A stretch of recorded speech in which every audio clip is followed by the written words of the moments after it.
Welcome to another episode of The Squeeze, Marketing Juice's formidable podcast. And this week, not only are we going to introduce our founder, Miranda Imperi, but we're going to find out just why she knows so much about marketing.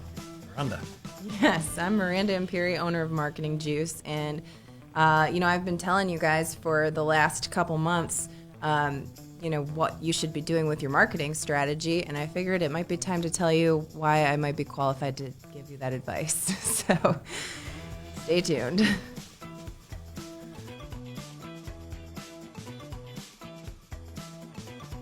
Well, welcome back, everybody. This is The Squeeze. I'm Mark Baxter with Marketing Juice. And as ever, our founder and proprietor, Miranda Imperi.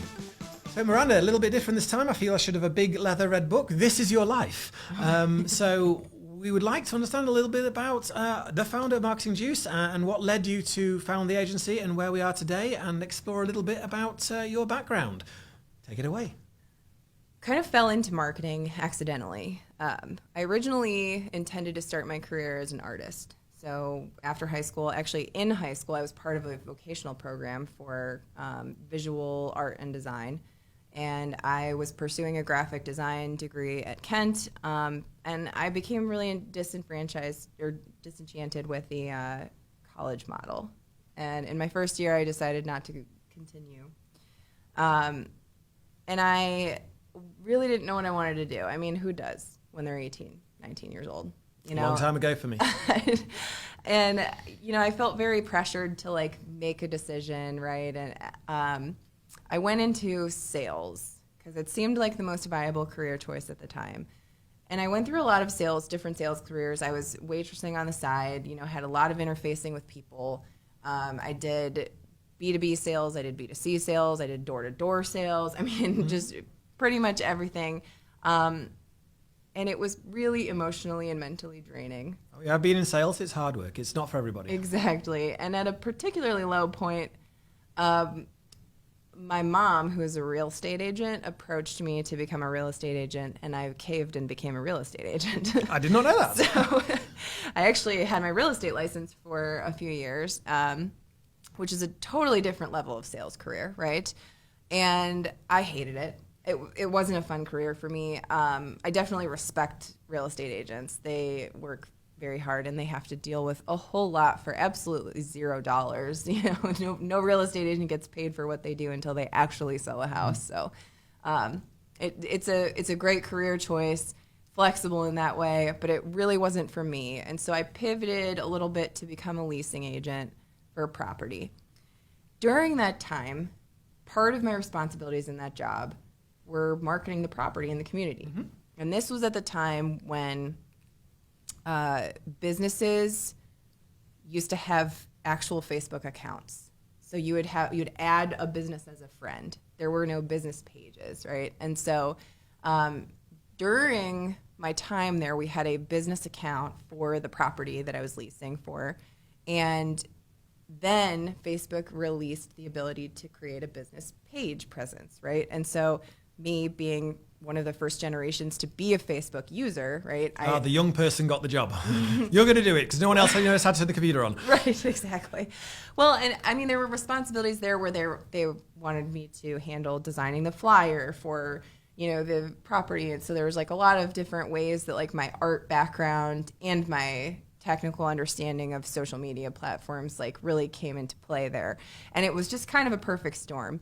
And what I realized while I was doing this job was that the part of the job that I loved the most was the marketing aspect of it. It was creating the relationships with the businesses in the community to offer, incentives for the prospective tenants. And it was marketing, doing internal, PR and marketing for the current residents of the property so that they would renew their leases. And marketing out into the, community for prospective tenants, and trying to figure out ways to reach those people with these new social media marketing tools that were coming out. It felt very exciting to me. I was very into it. I spent much more time doing that than actually making leasing appointments with prospective tenants, right? And so I realized very quickly that leasing was not my future, and I did everything that I could to learn everything about social media marketing. I became so enamored with it, and I just did all kinds of self-study independently.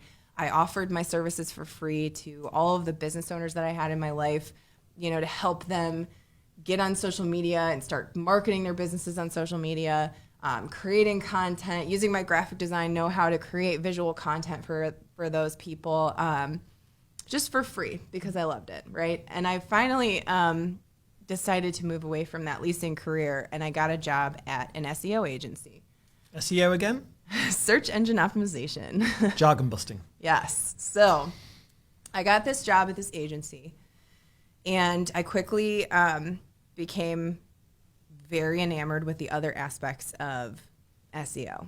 So one of which was link development. And link development seemed so fascinating to me because it was so programmatic and it was so technical, but so not being an artist. Right, right. And it's odd that I was drawn to it, right? But it was during a time when the algorithm changes were just beginning to be very complicated, right? And we were learning about more complex things about search rankings and criteria for those search rankings that had to do with like your structure of your website code and what was linking to your website, what was linking out from your website. And there were all of these black hat and white hat fights going on about what was better to rank on search. And we would actually get updates from Google at the time saying, here's an update that's coming to the search algorithm, and it's going to change the way we view this practice. So if you're doing it, either stop doing it or do more of it, right? Depending on what, right. Helpful. They haven't done that in about a decade.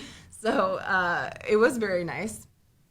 And it was during that time that the Penguin updates to the algorithm started coming out that had to do a lot with link development.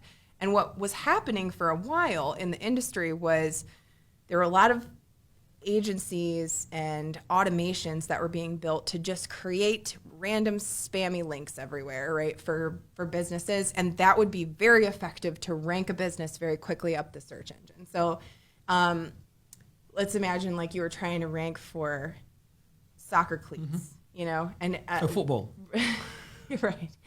Right, and you would have links built out, through automations or through black hat practices built with the text, the anchor text in that link is, soccer or football cleats, right?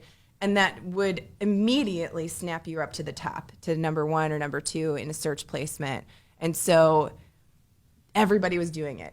And then the Google algorithm update of Penguin and then Penguin 2.0 came in, and it de-indexed everybody's websites that were doing those practices, right? If they weren't authentic links that were being built. So let's say like a mom blogger reviewing this brand of cleats in their blog and then actually authentically linking to it from a site that people actually read the blog posts on and travel to and look to for advice, right? If that wasn't happening, then your website was getting flagged and your website was getting de-indexed from search. So the cheaters got found out. Right.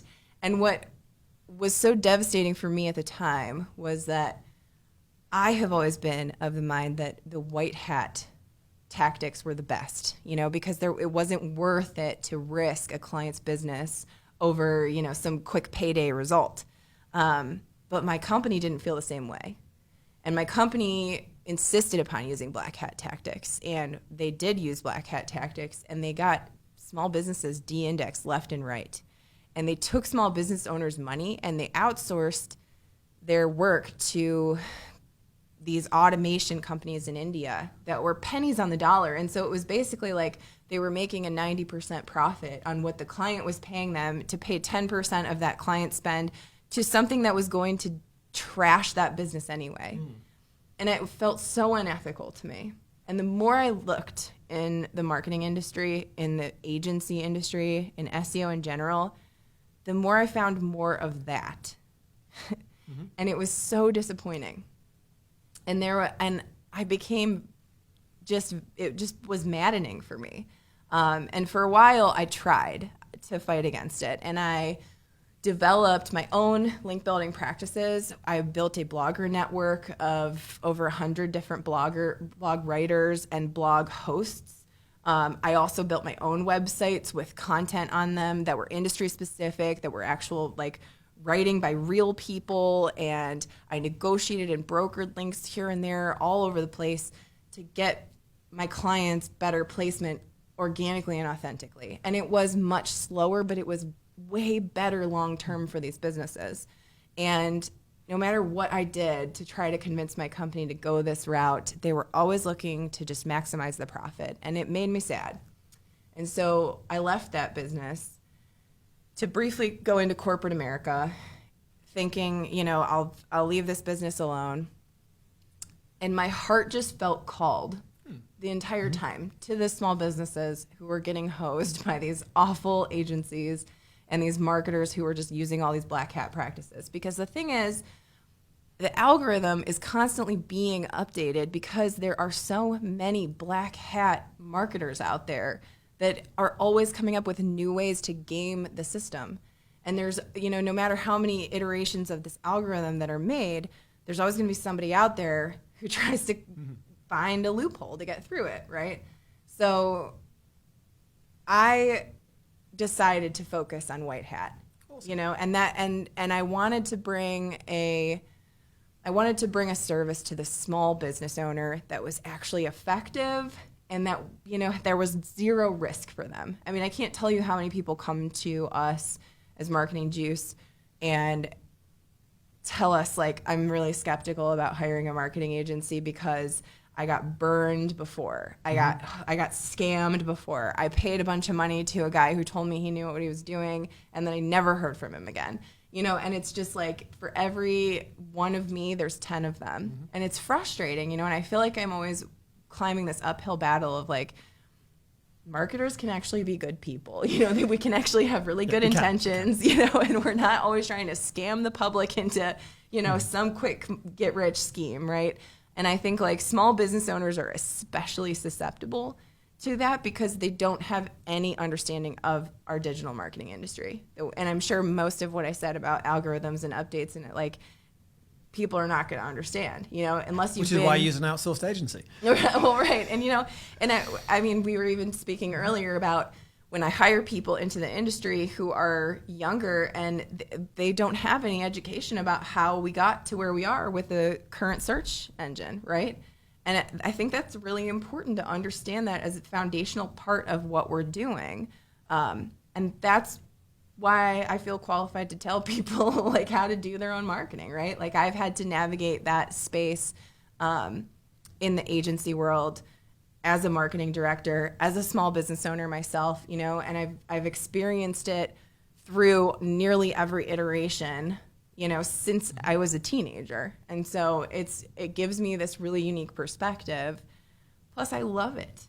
And I want to, and everything that I love, to do, I want to be the best at it. And so I'm always trying to learn as much as I possibly can about this industry because I love it. I love being in it, and I love helping these small business owners thrive. And again, that's another reason to use an agency, presumably, because it's not going to stop changing. That's true. Yeah. And I mean, really, small business owners I'm sure can relate to loving their business. But just because you love your business does not mean you love marketing too.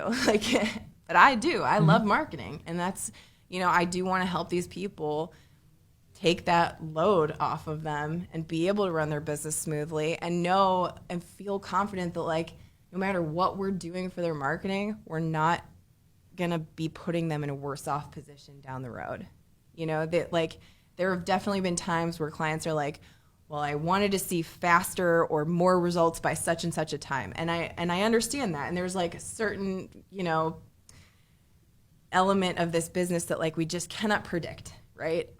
However, we've never had a client come back and say that, like, you ruined my search presence. You de-indexed me off of Google, right? I'm like, you broke my website. I can't get back into and that happens so far too much in our agency. And I will always advocate, for clients to, like, know what's going on with a marketing agency, like, what we're doing. We are totally transparent about everything that we do with all of our strategies.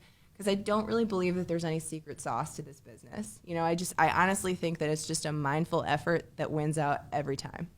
Excellent. And so you mentioned these black hat and white hats. I was wondering, why Marketing Juice? Why not White Hat Agency? I love Marketing Juice. So how did that happen? Marketing Juice actually comes from a term that we used in link development. And we used to call it link juice. And I became, when I was working at that agency, I became the head of that link development department. And when we would talk about it and try to describe it to people, we would talk about it as like passing juice, like from one link to your website or from your website to that website, right? And that really just kind of resonated with me. Like, it's just this term that we used internally. And so when I came up with marketing juice, I really loved the way that the pun just really lended very nicely to like our whole philosophy that we're not from concentrate. That comes from like us being able to customize everything we do. We don't condense down and standardize everything that we do for our clients. We take a completely custom and unique approach to each business because each business is completely unique. Excellent. Well, thank you for sharing that. It's a great story. And if anybody's interested in seeing original Imperi artworks, they're still there, and they are actually some in our offices. So do come by and see them. Oh, thanks, Mark. No problem. Look forward to seeing you next time on The Squeeze.